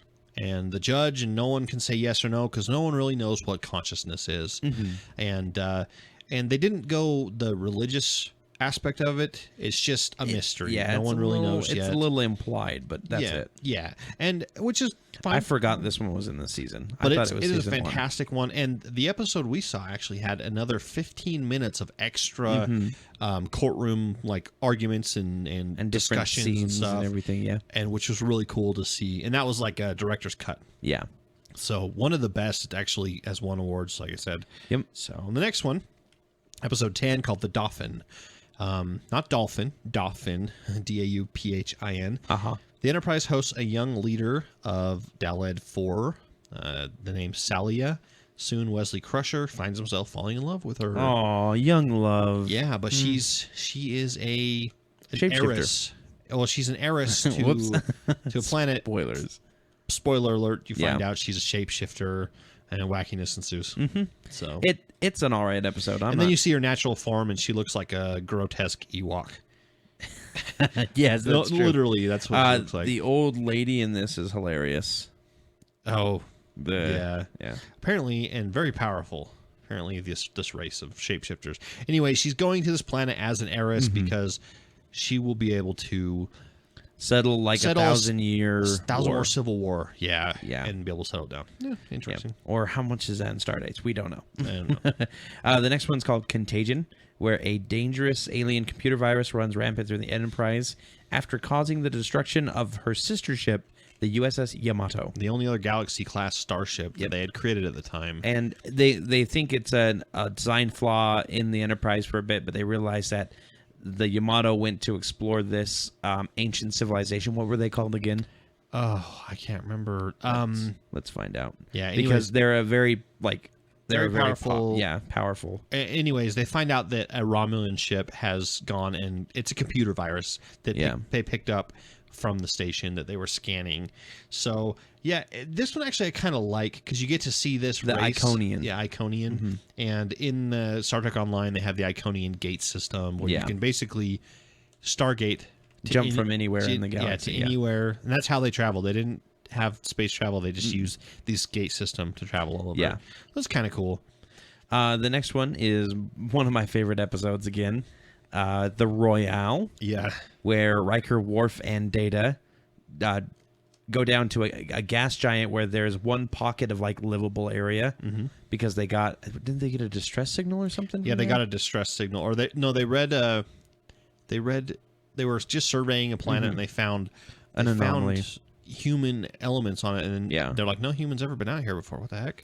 So they go down there and they find a revolving door in the middle of nowhere, basically. Yeah, and they go inside and it's a old school casino, 20th century Earth casino. Yep, which is weird in itself. Well, it turns out that there's an astronaut who died, got pulled into a wormhole and ended up here. And aliens, and he was pulled there by an alien experiment. They felt bad for him. They couldn't send him back, but they felt bad, so they created this world for him based off of a novel he had with him. A terrible book. And apparently it was a terrible novel. It was it's just one of those third-party novels that you're just and he writes in his journal this is the worst place it keeps repeating, ever. It keeps repeating itself, and they had to find their way out. So it's kind of crazy. The next episode, episode 13, called Time Squared. Jean-Luc Picard encounters his future self when the Enterprise becomes caught in a time loop. To me, it's a phenomena of the week episode.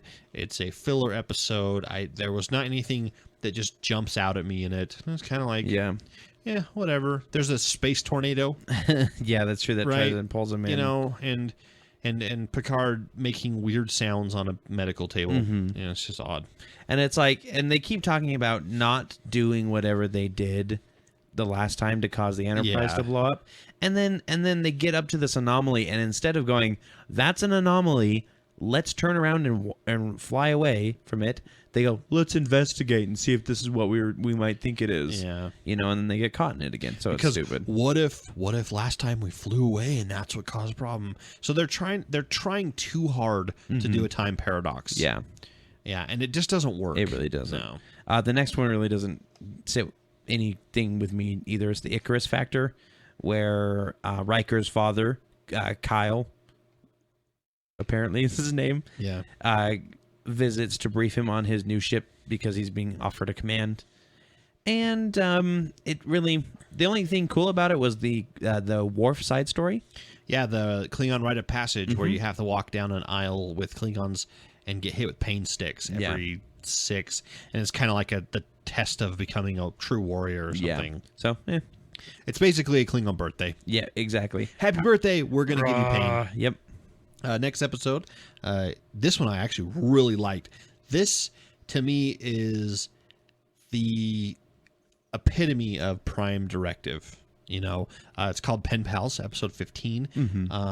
The Prime Directive is threatened when Data befriends a child on a pre-warp planet that is suffering from devastating volcanic activity.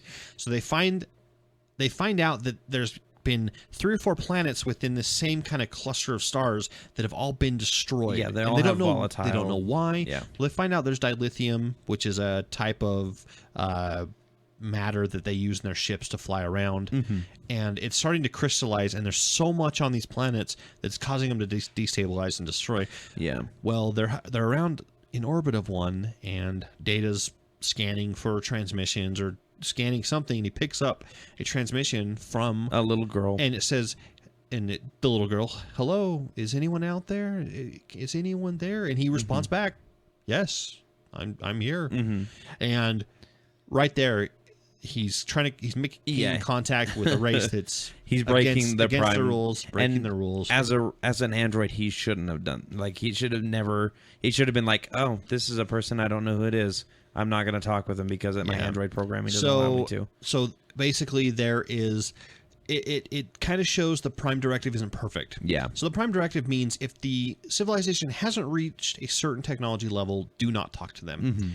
And what happens in this one in particular is these people have definitely not reached that technology level, but Data has ended up talking to them. Yeah. Because if you talk to them before they reach a specific level, you can, corrupt their culture and ruin them, basically. Yeah. But you're not supposed to interfere with the course of a natural planet's life cycle either. Well, and that brings up the question, if you have the power to save an entire race of people, do you do it or not? Do you let nature play its way out? Yeah. Or do you save them? Yeah. And so they argue back and forth, and this is kind of along the lines of Measure of a Man as far as philosophical debates. Because the argument is, well, what happens if this race ends up killing 1 billion people? Yeah. 1 billion, or wiping out another race. Yeah. Like, that's we on don't our know. head. We don't know what they're going to do when. So, I mean, it's the whole, would you go back and kill Hitler? Everyone's like, yeah. But then it's like, well, what if someone even worse rises up in power? Yeah, exactly. You don't know. I mean, it's one of those things where we don't know what'll happen. So I really like this one. You get to see. I think it's all right. They do end up saving the planet, and he brings the little girl back, but they end up wiping her memory, which, again, another inconsistency. Never again do they show that they can just erase memories. And that's weird. Yeah. The next one's Q Who, where Q flings the Enterprise to their first encounter with the Borg. Yes, the big bad Borg. Awesome episode. Creepy Borg, all powerful. Yep. Ships regenerate and heal on their own. Best Borg, in my opinion, of all the series. Yeah. Of all Star Trek series. And they get kind of watered down in the future. Yeah, they get more explained, and then that ruins the magic and everything. I like the explanations they give about where they came from, but on the other hand, they become, from being an all-powerful force to a meh. They're kind of like a bad guy of the week, and then they're gone. But it's a really good one. It's the first time you get to see them, and if you know anything about the Borg as being like the most powerful bad guys in Star Trek, now you know where they're from. Yep. The Samaritan Snare is episode 17. This is the Pack-led episode. You like this one because it's so bad. It's so bad. So we run into a race of aliens called the Pack-leds, and they don't know how to use the ship that they've got. They don't even know how to talk, really. Yeah. They're communicating, and they're going, Enterprise is asking what's wrong, and they go, our ship isn't going. We need stuff to make it go. We need stuff to make it go. And so they send over LaForge. They send over LaForge, and they're always like, you are smart. Yeah. You will fix us. You will make us strong. And then they kidnap him. And then they kidnap, and come to find out this race of people actually they kind of act dumber than they really are. They're still dumb. They're still dumb, but they still a bunch of technology because they think that technology is what's going to make them smart and make them, advanced. Yeah. The next one, Up the Long Ladder, which is an episode with 2 colonies that were sent. I love this episode. One is a colony of non-technological using Irishmen. Well, actually, back in the 21st century in Star Trek, a bunch of colony ships were sent out.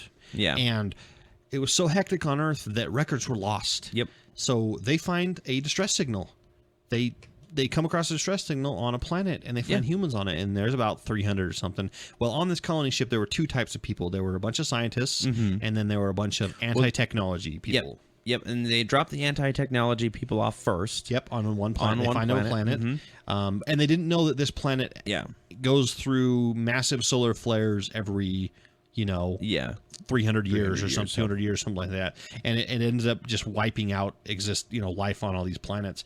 So they send out a distress call, and the Enterprise picks them up, and you get to see funny interactions between them and the crew. And then they go to another planet, the other one. That only 5 of the colonists survived because of a crash landing. And they have been cloning themselves for 300 years. And they finally got to the point where a copy of a copy of a copy of a copy. It's degrading. It's degrading. It has too many errors in the copy. And so they have to try to figure out a way to make them get along. It's fun. I like it. It's fun. You get to see a pretty funny Riker with a woman moment. Yep. The non-technologically advanced Irish girl. Yeah. She's like a fiery Irish woman, and he. You just call them Irish women.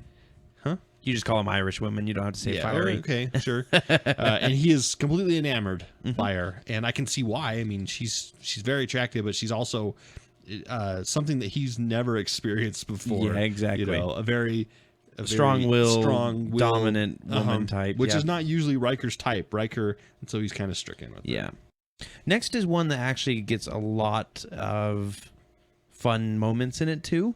Episode 19 is Manhunt, where Lwaxana Troi, Rachel Barrett, like you talked about earlier. Yep, Deanna Troi's mother. She's in the market for a new husband, and she decides that Picard is the one she wants to go with. She's going through the Beta Z equivalent of menopause, where instead of going downhill like humans, they go uphill. They reach their prime, basically. Their sexual peak. And such. They are way more aggressive when it comes to trying to find a mate or whatever. And so it's kind of funny. It's a lot of funny things between Picard and her, and they have a really good on-screen back and forth. I think it's hilarious. Well, and Picard gets Data to cuckold Lwaxana, basically. It gets distracted. The next one is actually critically acclaimed by a lot of people. They think it's one of the better episodes, The Emissary, where Worf's former lover, a half Klingon woman, comes onto the Enterprise to help deal with a ship full of Klingon sleeper agents who are unaware that there's no longer a war between the Federation and the Empire. They got sent out on a deep space long mission. They went into cryosleep back when the Federation and the Klingons were at war, and they were just scheduled to reawaken. The Klingon Empire goes, oh crap, so we need to send out a emissary to meet them because the closest ship was like 3 days away, and they would have attacked some colony that they were headed for. And so they have to go out and convince these Klingons that they are no longer at war, and so they do it with Worf and her dress up, and they play captain and of a Federation Klingon commander of a Federation Klingon alliance ship. It's actually pretty funny, and you get to see a little bit of backstory for Worf, which you don't see very often. Yeah, you don't know much about him other than other than Klingon. So you get to see that. It's kind of cool. So the next one, I have a really funny story with Peak Performance, which is the Enterprise faces off against Riker and a crew that he picks on the USS Hathaway in a simulated combat situation, which is a derelict ship that has no warp drive, and it's all light lasers, so no damage, and they're trying to do a combat thing, and they hire a group of... He's a Zakdorn. And this is the funny part. Are known for their strategies. So this Zakdorn, I was listening the other day to a podcast that was talking about the Arnold Schwarzenegger Total Recall, and their main announcer for Total Recall is this guy. Oh, and nice. I was like, oh my gosh, that's him. Awesome. Fantastic. Yeah, so it's a really good episode. It kind of shows the idea of... how much strategy can you put into it, or how much can you really just sit there and deal with book smarts and not actually talk about something. And you get to see a pompous, arrogant alien knock down a few pegs. Yep, that's always fun. He plays a game called Strategema. And he plays it, and he just beats everyone, no matter what. And apparently, he's like the best player on their planet. Yeah. And Data decides to play him, gets his butt kicked in the first time, and figures out how to beat him later. And after having like an existential midlife robot crisis. Yeah. What if I'm flawed? You know, why I'm not better than an organic being? You know, all kinds of crazy stuff. So then we get to the very last episode, Shades of Grey. Not 50 Shades of Grey. No. This was long before that. It's absolutely, I think, the worst. It's just episode. as bad though. It's just as bad. Yeah, it is terrible. It is the worst episode of the series for because sure. this is the problem that I have with season 2 because of the writer's strike.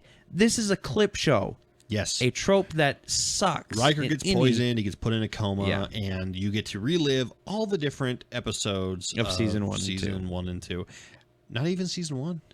Yeah, a little bit of season 1. And you know what? We skipped most of it. Yep. We jumped through it. There was nothing important. It was all clips. It was Hate all clip clips shows. or No one people likes setting up clips. No one likes clip shows. No, it's ever. really not that. And of course, he's healed at the end. Mm-hmm. It would have been different if they killed him off or something. Like that would make the show or the episode a little better. It'd still be a clip show. Yeah. But you know. But if they but that's it. That's a poor way to end the season, in my opinion. They had a great and one. they with were also performance. 4 or 6 episodes short of a standard season because of the writer's strike. So there we go. There's season 2. Season 2. So, sorry if that was too long. We really like Star Trek. We really enjoyed watching these. We need to get the next one. Yep. So Season 3? in fact, we are running pretty long. So what we're going to do is let's first. What would you rate this season? Well, obviously 5. Well, actually, you know what? No, because we talked about how in season 1 we were going to definitely rate it 5 out of 5 because we're Star Trek fans. I would give this one a 3.5 out of 5. I'm probably 3 out of 5. Yeah. It's the weakest of all the seasons. Yep. You know, so I hear season 7's not that good either. Yeah, the best ones are like the last couple episodes. I hear 4, are 5, and amazing. 6. So, yeah. So since we are running long, we are not going to discuss trailers and videos in detail. We will post them on the Facebook page. We have a lot of There's a lot of them. New movie trailers, a couple TV ones, some fan ones, some funny ones out there. We'll post them on the Facebook page when we upload this. And then next week, we're actually going to talk in a lot more detail about them. And there's about 15, 16, 17 of them. 15 or 16. And some pretty cool ones, too. Uh-huh. So, Some funny Age of Ultron stuff, just to get you a little a teaser. Some Daredevil, Superheroes Play Soccer, Nathan Fillion and Alan Tudyk. Tudyk, whatever. Play their own characters, and but a rap not their battle. own characters. And a rap battle. Yeah. So that'll be coming for you next week. And until then, let's go ahead and move on to the picks of the week. Hey, Lois, thought you might be in the mood for a classic. Spider-Man! Spider-Man! Here comes Peter on the clothesline, but his name's not Peter, it is Spider-Man! Spider-Man! Come on, Lois, let's get busy. Maybe in the garden right here. Spider-Man! Spider-Man! Touch my can with your hand, Spider-Man! Oh, help, Spider-Man! I'm being attacked by the evil Rosebush! I'll save you, Mary Jane! Yes, it's time to talk about what we've been geeking out about this week. It's the picks of the week. Alrighty. I'm going to go first. Okay. Funko. Yeah. Talking about Funko a lot. Shut up about There's them. nothing more that you can say. Wrong. You would be wrong. So Funko just released so they have these mystery minis, which are blind packs that you can't see through them. You have to open them before you can find out. And they're only like 1.5 inch tall characters. My wife and my cake toppers were these random pick mini types. Yeah, and they're really well done. They're just as good done as they're the just Funkos. smaller ones. Yeah, smaller. Well, anyways, they just released a Marvel. Not Marvel. Oh, Disney. Disney. That's right. So that includes Marvel, Disney, Star Wars. Yep. Heroes versus villains. Yep. So and we get all kinds of little. They have a tiny marshmallow. They have a tiny marshmallow from Frozen. They Ursula. They have a tiny Ursula. They have a tiny Captain Gantu. Oh yeah, from Lilo and Stitch. They have a tiny Stitch. That's pretty out there. They have a tiny cool. Stitch in his spacesuit with 4 guns. Yes, which is awesome. I just think they're really cool. Yet again, Disney just taking my money. They just have a money machine. Actually, they just sit there and they print money all day long. It's a vacuum. That would be better. It's a money vacuum. Yeah, pretty much. My pick of the week is something that I got introduced by one of my tabletop gaming websites. This is for any dungeon masters out there who are interested in some extra fun stuff for your for your game. This is called Donjon, basically Dungeon RPG tool. So it's donjon.bin.sh is the address. And how do you spell Donjon? Donjon. Hey, you. So dungeon, but spelled like that. Now, they've got fantasy name generators. They've got world generators. They've got city generators, dungeon generators, where they fully tile it out for you and everything and tell you where the traps are and everything like that. Cool.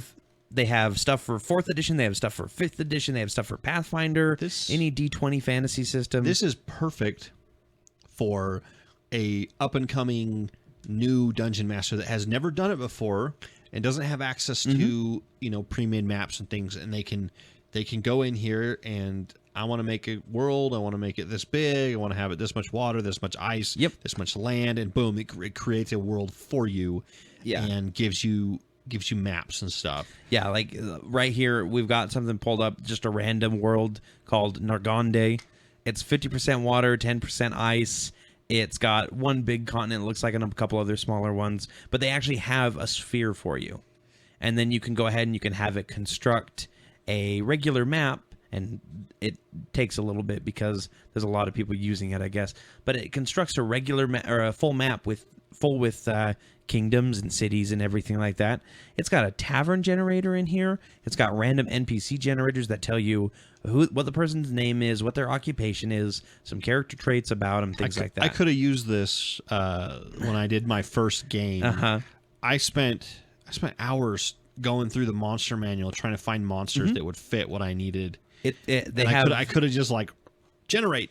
And here's what things I want it to do. Yep. They have random encounter generators, so you can generate monster encounters based on that. So cool. 4 human bandits right there.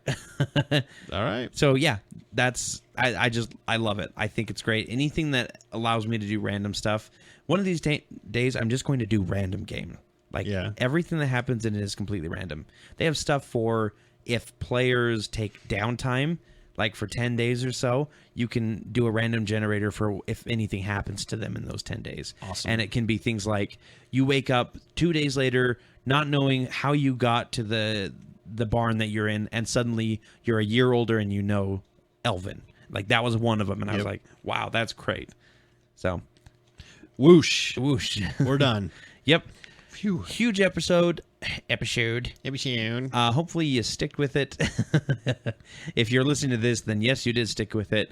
And if you think that it was an okay length, or if you think it was too short, if you liked season 2 better than we did, you can go to the Facebook page at facebook.com/Acts of Geekery and leave us a comment there. You can also find us on YouTube. Just go to youtube.com and search for Acts of Geekery. Yep. Post a comment. We usually post the episode with on YouTube the same day as we post it online. Yep. So you can just leave a comment there. You can go to iTunes and search Acts of Geekery. Leave us a 5-star review there. And you can also find us on Twitter. You can use @Acts of Geekery to message us directly, or you can use a hashtag Acts of Geekery. And we also have an email that you can send directly to actsofgeekery@gmail.com and give us hate mail there. Yep, and those are all ACTS, not AXE. Wonderful. All right, Scott. One more episode down, one more 150,000 to go. All right. Yeah, as soon as we get to 150,035, then we're done. Then we're done. Yep. We can retire. Oh, but until then, I'm Corey. And I'm Scott. And we're the Brothers Geek. Keep geeking out. See ya.